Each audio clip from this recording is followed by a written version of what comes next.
The industrial model has never been about life. It's been about monetizing it. Mountains are worth more if we mine them. Trees are worth more as lumber. People are worth more if they are consumers and wage slaves. The system, as we know it, is a collection of individual systems: economic, healthcare, justice, military.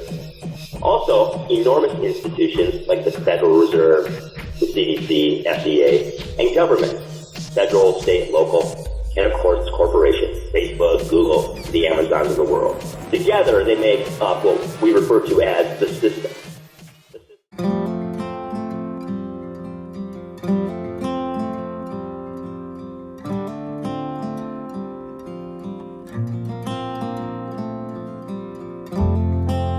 Well, welcome, Michael Sliwa from Chasing the Carrot. This is really awesome, Michael. Mike, I don't know which way you would rather have it. Mike's fine? Mike's okay. How many years has this been in the making? Back and forth on things or Twitter, and we really never connected, and here we are, we're connected. And welcome to Environmental Coffee House, where we have the wide umbrella of topics and bring interesting people. So come into our lair. Welcome. Thank you. Thank you for having me, Sandy. I know we started talking, I think, in like late August, early September, and here we are finally getting it done. It's my fault. I am a procrastinator extraordinaire. Anybody I want to talk to always goes through this with me because of that. All right. It's all right. Okay. We're here. We're here. Yeah. So let's hear what, I think we'll go this way. Okay. Current projects, but how you got to the current project. And that'll give our audience a round view of who's Michael, although they probably already know. So take it away.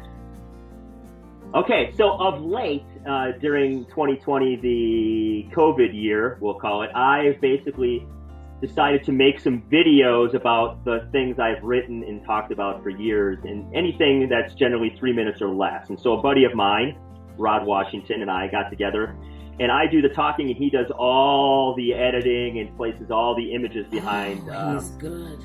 the things I'm talking about. And it really was kind of inspired by some of the videos you see on YouTube that people like Alan Watts might do. I just wanted people to kind of hear a little narrative and then follow the pictures. And so people generally have to watch it a couple times because, one, they're listening, and then they go and they look at the imagery and so on and so forth. But it's really worked out well because Rod he's totally independent. I have not given him any real feedback about this is what images I want.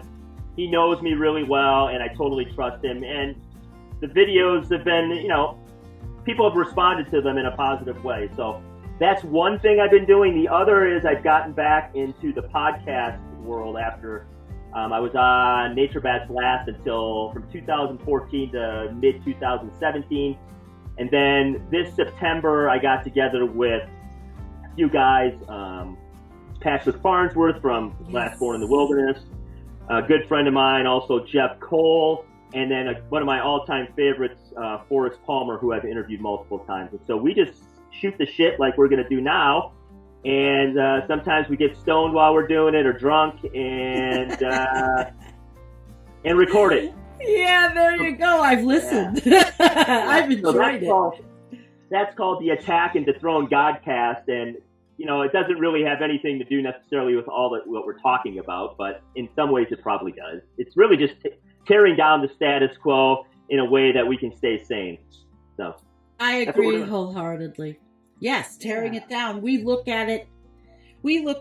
I talk about different topics when I do things on my own. I research and it always circles back to economy and capitalism and how we live and how we're conditioned. And a lot of what I listened to from you was, what is it? Checking a lot of the boxes.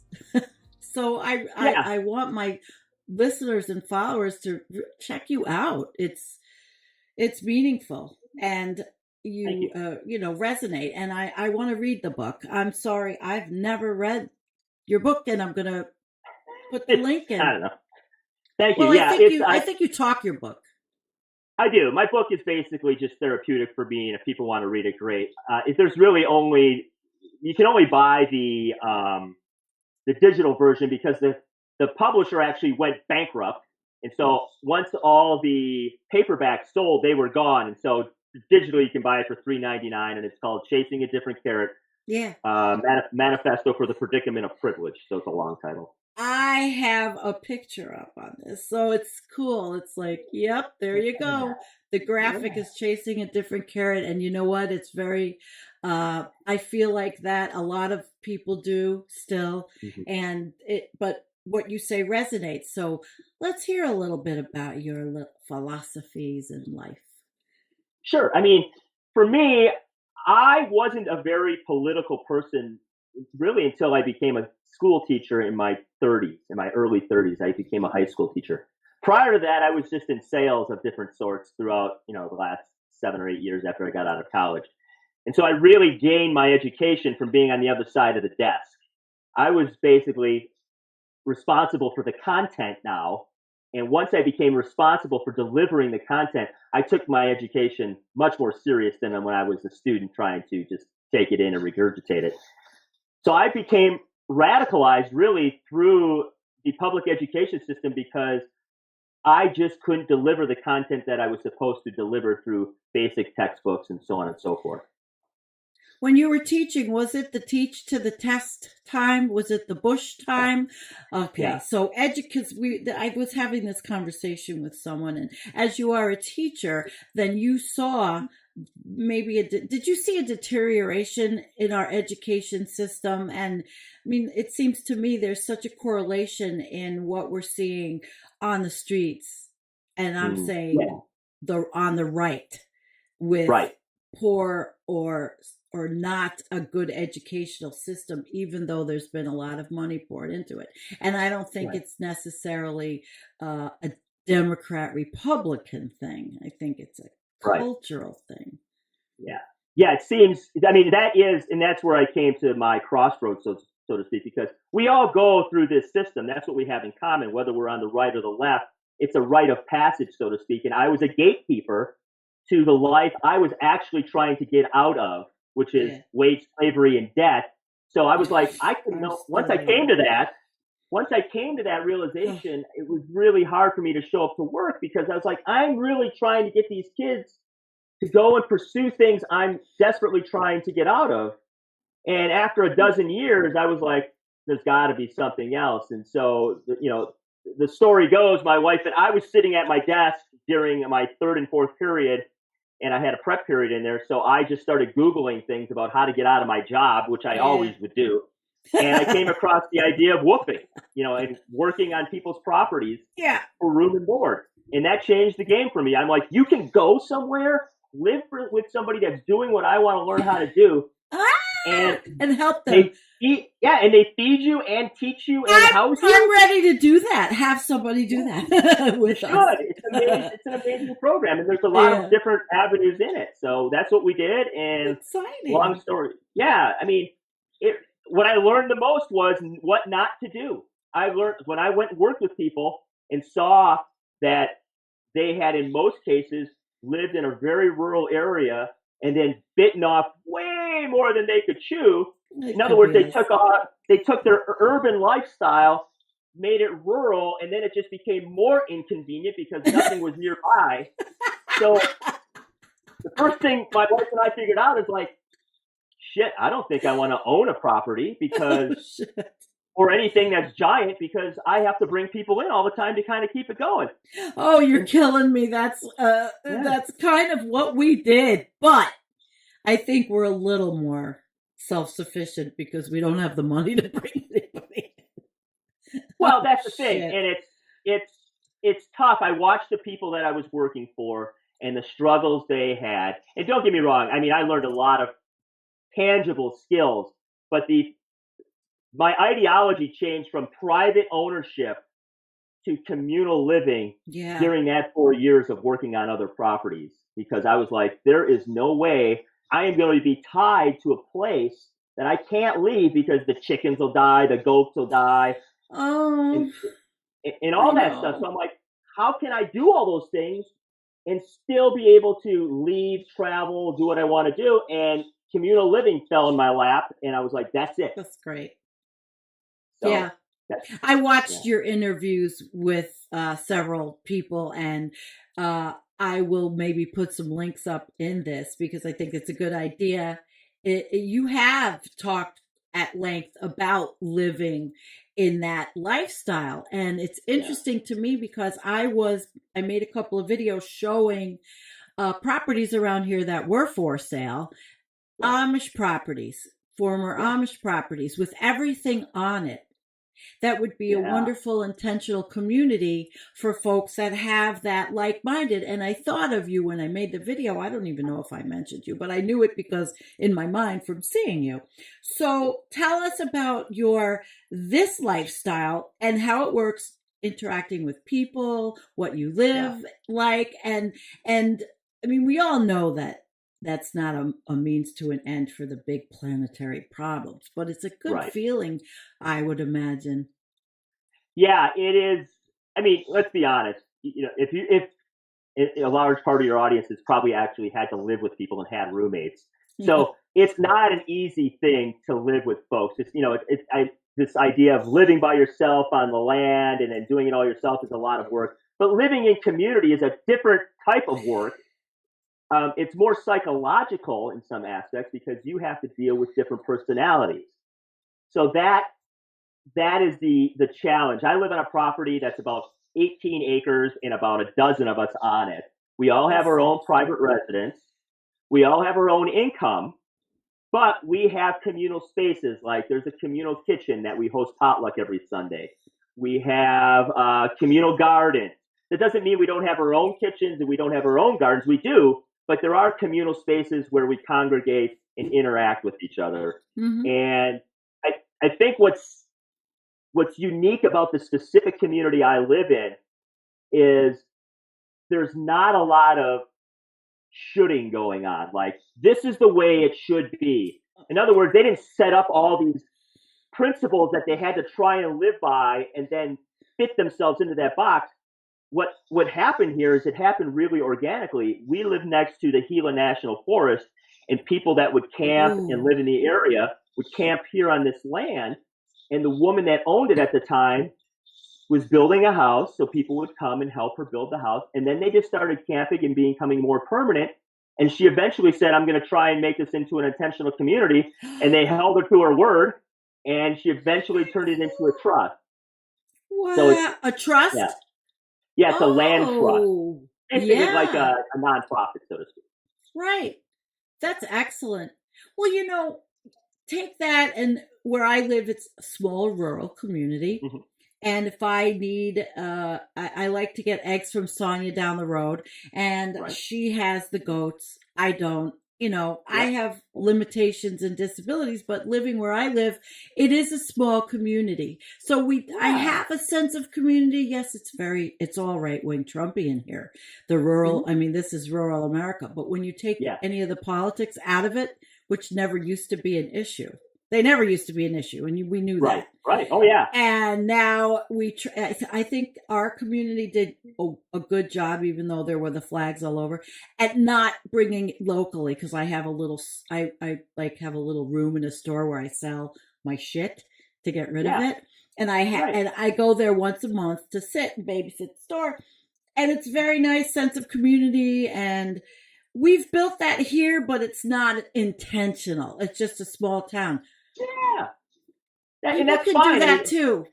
Oh, absolutely. I think that's the thing I kind of I harken back to was I lived rurally as a child, and there was a neighborhood which was very communal. And so I'm doing the same thing. We're all in separate houses here, and you could easily, this is a neighborhood.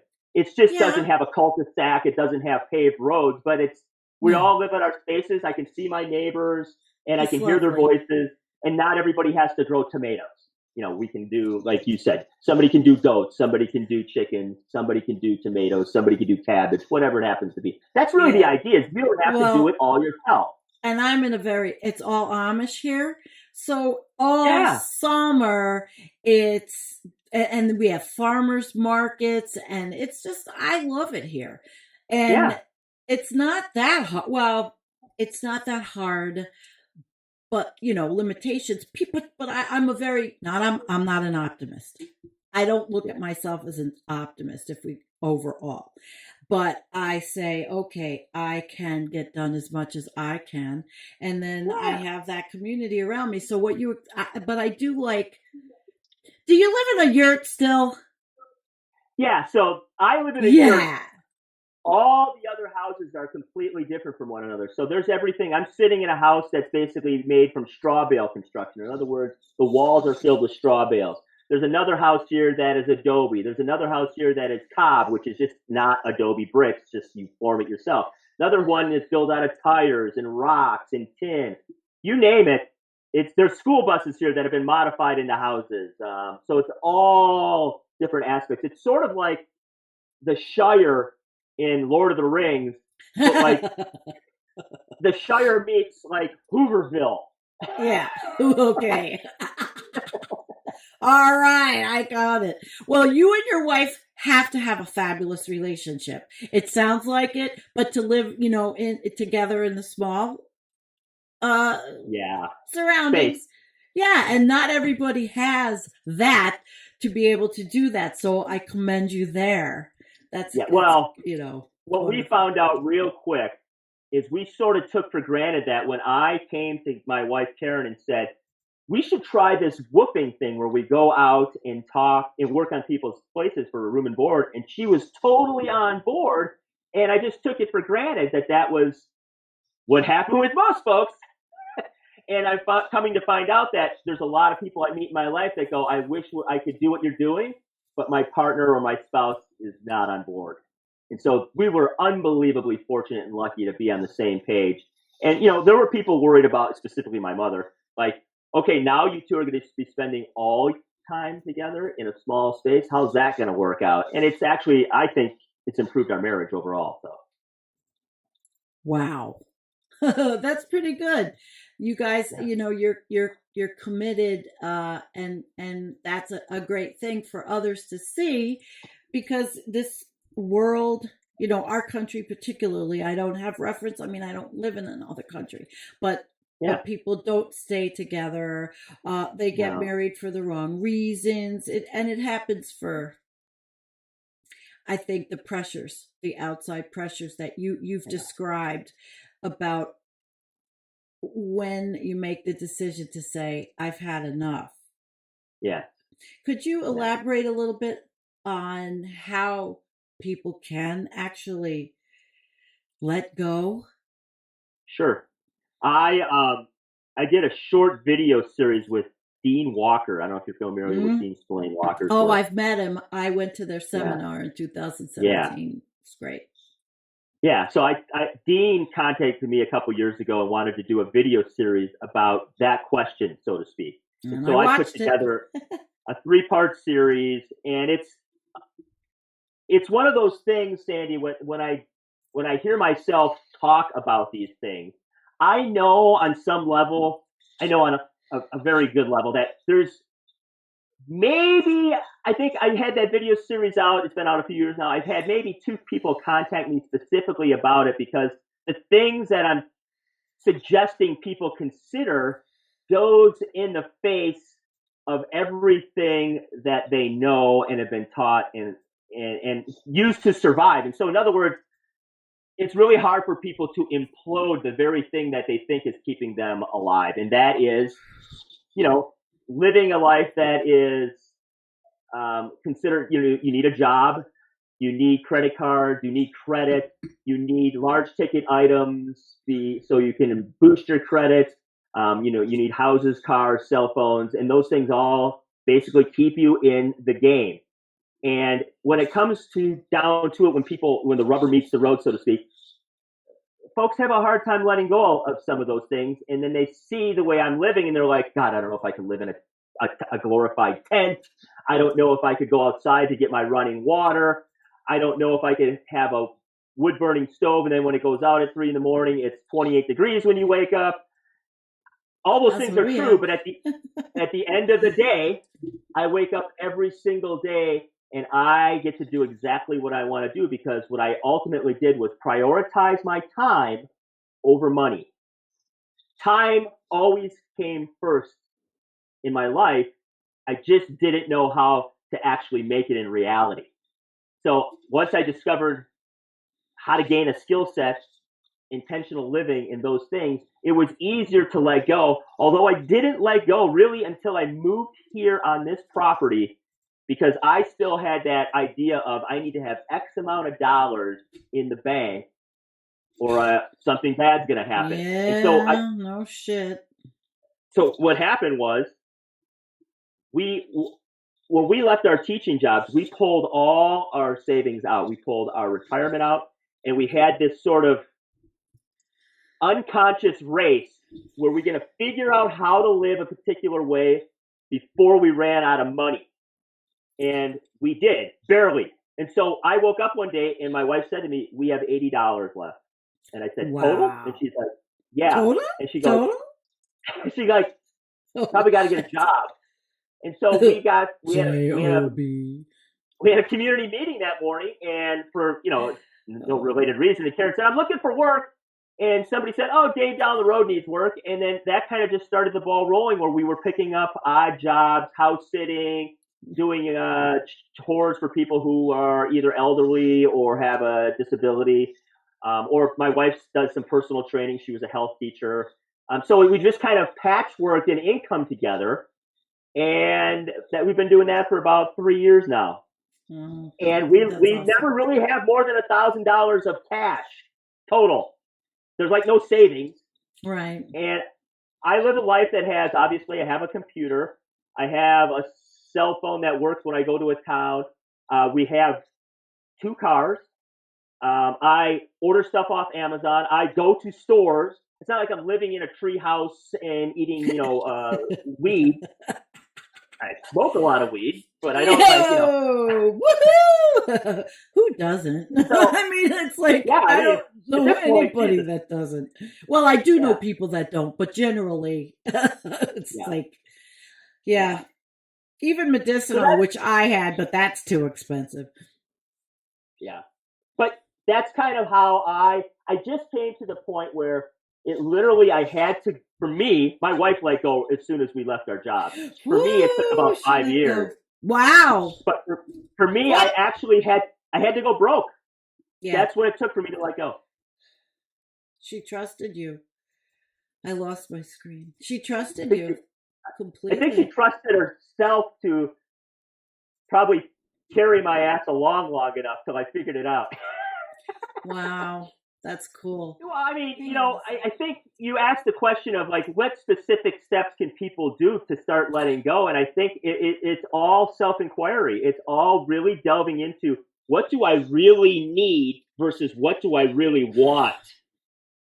And I think what's happened in this culture, and it's happened all over the world, is that people have confused in a lot of cases their needs and their wants. They think their wants are their needs. And so the scenario I used to run through my head is like, well, I need a cell phone. Why do you need a cell phone? Well, I have a job that requires one. Well, what if you didn't have that job? Would you still need a cell phone? So it's one of those conundrums of like eliminating the things that require the other things. And that's easy in philosophical, theoretical terms, but when it actually comes down to doing it, it's a mind fuck. It's hard as fucking hell. It is, because we've been raised like this, and we're in this society, and there's not options. There's not a lot of options. I mean, Amish people do it, but even Amish use kerosene, and they're building with fossil fuel powered. Some of them, they're not going to escape. They're not going to escape the industrial model, and that's really that's not really my intent here. I was fortunate enough to live with a group of people on this property who have been living this way, what I call involuntary poverty. In other words, downward contrality instead of upward mobility. Yeah, they've been doing this for 40 years, a lot of them, and so I was like, if they figured this out. I've got all the teachers in the world I need on the exact property I live on. I could just go walk and talk to these folks. I was literally set up with like a dozen gurus who knew how to do this, and it works because you go, well, I'm going to try this, and they'll say, well, you can do it that way, or you can do it the way that's going to work because we did it that way 17 years ago. You know, they've been there, done it, and so it's really a great way to maneuver this and navigate this because I make very few major mistakes because I live with everybody who already made them.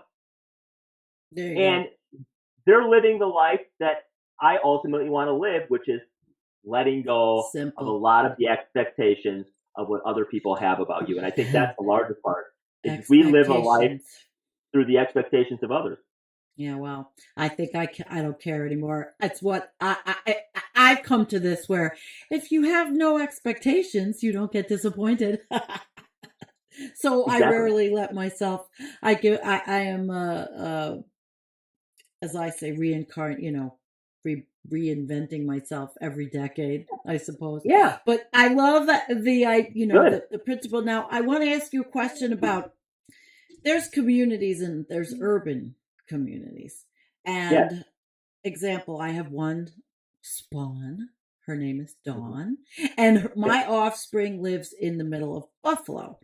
And I look at her community, which is a tough community, and I say, okay, how would anyone in her community ever be able to feel, except they have community block clubs. They do have block clubs. So how does one transition cities and urban centers to possibly live cooperatively, more neighborhood community? There's a lot of cooperative housing. I actually play music with a woman who used to live in squatting communities in New York City. So they would take these buildings that were abandoned and live in them. Now, I'm not saying people have to do that because although I think that's where we're going once all these foreclosures start happening and this economy starts to crumble even more. There'll be a lot of housing available. Yeah. But until that happens, my suggestion is just doing what people are doing rurally in some areas in small communities is don't take on the load of everything yourself. If you live on a floor of an apartment building with 10 other apartments, you can start by talking to those people and saying, here's what I'm doing in my life. Here's what you're doing in your life. If you are struggling to make ends meet in a particular way, and I'm struggling to make ends meet in a particular way, let's brainstorm about what we can do. It might just be like, I'm going to the grocery store today. Do you need anything? Yeah. It could start with just that because there's so many people that just live in their little cubicle of a life. They run to the store, they run back, their neighbor does it, they run back. Well, some of us do that because we don't want to go anywhere anymore. Right, true. Or people are introverted, or they have a lot of stress in their life about interacting with people. But you find those things out by first starting to communicate with people who happen to be in your neighborhood, on your floor, in your complex, and so on and so forth. I think this has been a good opportunity to do that. Yeah, it's cultural too. I see that there's a lot of people that families are communities. And that's a cool thing and a cool way to live, which has been lost. Yes. Family. Yes. I think what helped Karen and I ultimately is when we lived in Phoenix for 16 years and taught high school, we lived that entire time with my folks. So we were in community already. So when we left that place and went and worked on homesteads around Europe and the Southwest, we were used to living with other people. And so our biggest skill coming into another community or property was we were highly adaptable to what people were already doing. Awesome. Yeah. And most people come in and they're so set in the way they think it should be and the way they've lived their life that they butt heads with people right away. And the communal aspect never gets to get off the ground because they've never really adapted to the situation that they're in. And we have. Oh, that's, but that comes with a lot of introspection and thought and discussion. All the time. Communication all the fucking time. Yeah. You got to talk to people. That's the hard part, because people, I get it. I hate it too. I don't like conflict, but in order to get through things, in order to have communal spaces survive, people need to talk. And we've been brought up in a culture that doesn't communicate. We don't know how to listen, and we're all hyper individualists. And so it's really hard when you bring all those people together and go, let's start a community. Of course it's going to implode. You got a bunch of people that don't have a skill set or the tools to pull this off in most cases. I think rural government is like that at times. Yeah. Do you absolutely. find that there's a leaning any which way in intentional communities? Yes, for sure. I've only experienced the one I live in, and then I visited a place called Dancing Rabbit, which is sort of the almost the perennial community in the U.S. They promote themselves in a way where they want to sort of be a model for new communal living. And so we went to visit there and decided that necessarily wasn't for us, because it was a larger scale place and they had a lot of meetings, and the place I live in is sort of anti-bureaucracy and anti-meeting, but very left-leaning. Most of the places I've read about and studied are left-leaning, although there are right-leaning ones if you get into places just in the north of this state, where there's a place up, I think, near Taos that has a lot of vets living, and my vibe from reading about that place is that it is right-leaning, but a lot of guns and a lot of flags, but they live in a way that I appreciate. Yeah. I wonder, I listened to your stuff on, current events and white nationalism. Yeah. And you rung a bell to me too, because but I watch from afar. Very hard not to be led down various rabbit holes on the internet. Definitely. Yeah. Do you feel like this is a rabbit hole? On some levels, because I've really pulled back in some ways from consuming the amount of information I used to consume in what I call the doomosphere. And so I used to read all the articles, look at the science and things like that from time to time. And I've totally let a lot of that go. In fact, on this podcast that I do with these three guys, they do all of that still. I just don't have an interest in it like I used to, because I found a space in a place in my life that has somehow taken my interest in those things and sort of dulled it and given me a perspective of like, well, I can digest that stuff and consume it and regurgitate it and just fret about it, or I can go sit in my backyard and watch ducks land and get stoned, and just enjoy. I do both. I do both. And so I do both too, but I do a much more of the other one than I used to. So I don't do as many interviews anymore. The podcast I do is about every month. And then I did these videos for about 6 months, one every week. And that was enough to just kind of keep me in the game and keep me current and things I want to look up. There you go. You're honest. Yeah. Absolutely. Yeah. You think you'll write another book? If you asked me that last week, I would have said no. No, because you are a journalist. But I think I'd actually like to write a very short, and it might even be called a short story, but a short novella, maybe. Oh. Okay. About this kind of stuff, that we talk about, but put it in a fictional sense, and see what I can do. But I don't know, maybe if I get bored. Cool. Well, it doesn't sound like, especially when the word bored was discussed as that construct of our civil, when you were in Uganda, and they said, "Thank you, white people, for and I thought about, my parents were in Uganda, and my parents did a lot of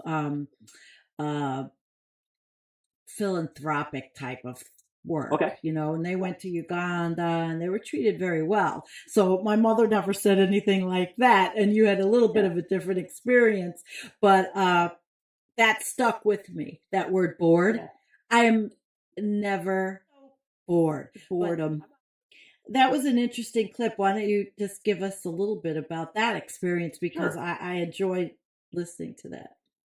Sure. Yeah. So it was the year before we left our jobs, actually. My parents belonged to a Catholic church that was taking a trip to Uganda for this gathering that they have every year in Uganda, where people come from all over Africa and they descend on this particular site where they celebrate these martyrs that were killed late in the 19th century. So in other words, the English came in, they colonized the place, people became Catholic, and then the locals killed them on some level. And so people are coming there to remember these folks in a celebration. So it's a 5-hour ceremony. Hundreds of thousands of people come from all over the place, and we happen to be on this trip with my folks because their church was going to take things to orphanages and hospitals like good white folks generally do, and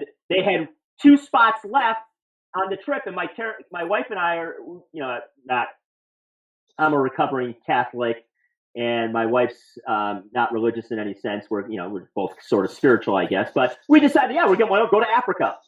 And so we went for 16 days and hung out with these folks, and we got treated like you said your parents were probably treated. We got treated like royalty.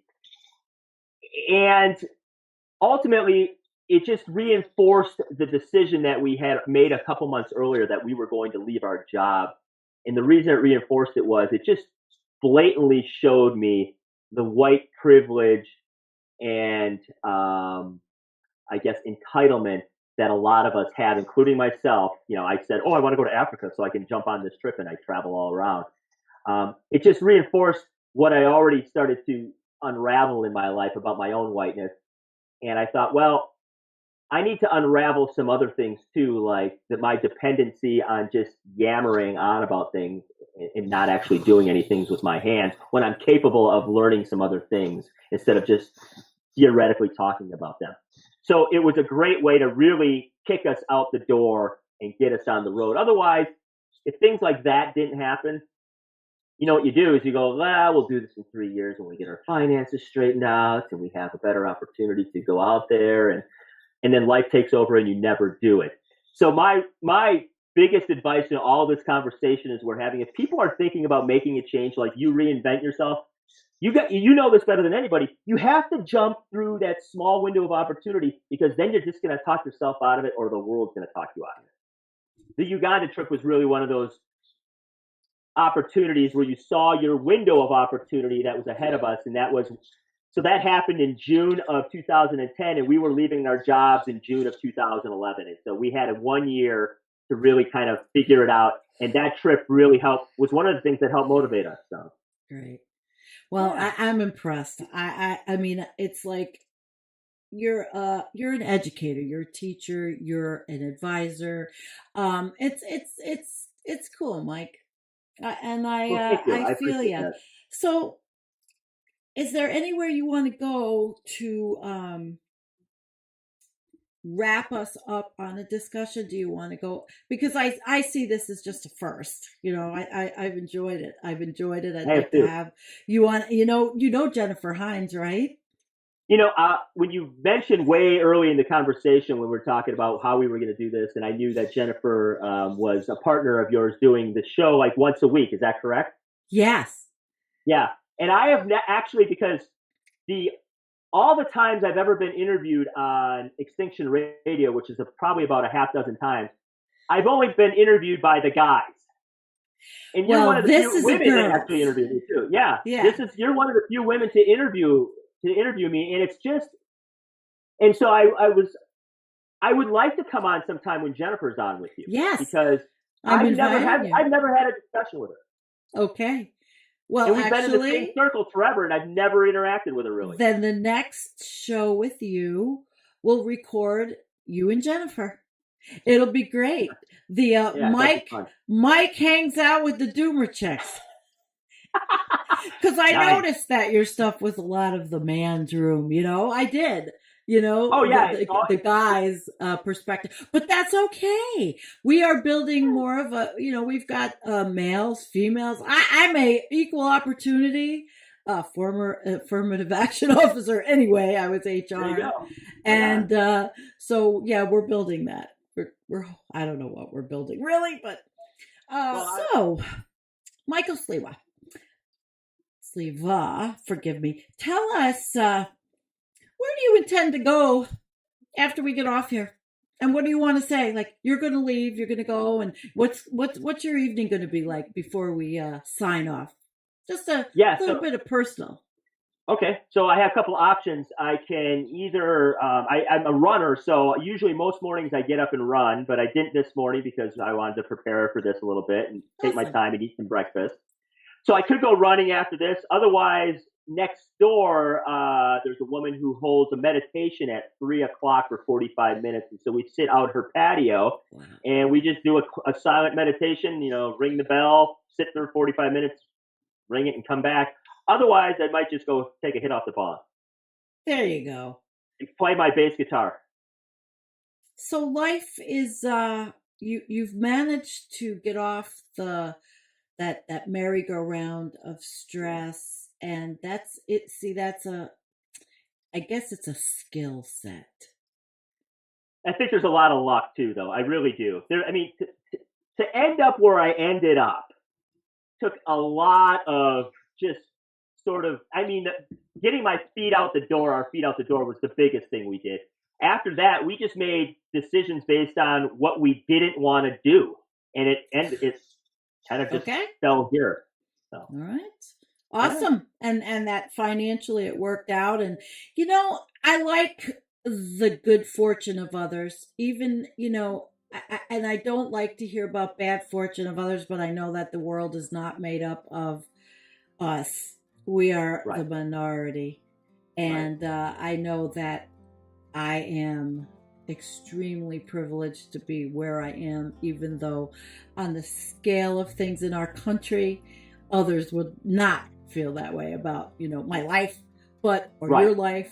But I don't want to measure, and we don't measure anymore on financial success. It's hollow and fake, and you've outlined it very well in a lot of your videos. So I suggest that you guys check out Michael Sliwa. He is really a great commentator for our times, and his work fits where we are on our channel. Mike, would you like to give the parting shot, so to speak? Sure. First of all, I love what you do because there's a few people out there that are doing this that aren't getting, they're not really getting paid to do what you're doing. So there's you, and there's Handbone, and there's Patrick, and there's a host of others doing. The people from Extinction Radio for a long time, carried the torch. So it's important that in the community we have is, in what I call the Doomosphere, and that includes all people who are of all types of ideologies and so on and so forth, that we have a way of getting the messages to one another. And you are a hub of that. And that is so important. It's very important. And you do it well, and you do it often, and it's selfless. So that's my message for people is get in touch with people who are talking about these things, because they're a great way to bounce things off each other and stay sane during, this unraveling. It's a community thing. Yeah. It well, is. Thank you. That was really nice. Where can we find you? So my work's at michaelsliwa.wordpress.com, and you spell Sliwa Sliwa. And then obviously the TNC network, you can Google that, and some of my videos are under, it's called Chasing a Different Carrot. You can find me at on Twitter, on Facebook, and so on and so on. I'm sure you'll have links, so. I absolutely will have links, so it'll be all in the narrative. This was awesome. I really enjoyed having you as a guest, and I look forward to having you with Jennifer and being the host of a conversation with Jennifer. I think that will be also a great discussion. So I feel like we scratched the surface, but Yeah. there's a lot of depth and a lot of interesting interactions possibly to come with us and the TNC network, which I think Rod does a fabulous job. So do not forget. Say, will. hey, I will Rod, put you gotta. Okay, absolutely cool. All right, well, thank you so much, and I'm gonna say thank you and good night, everybody.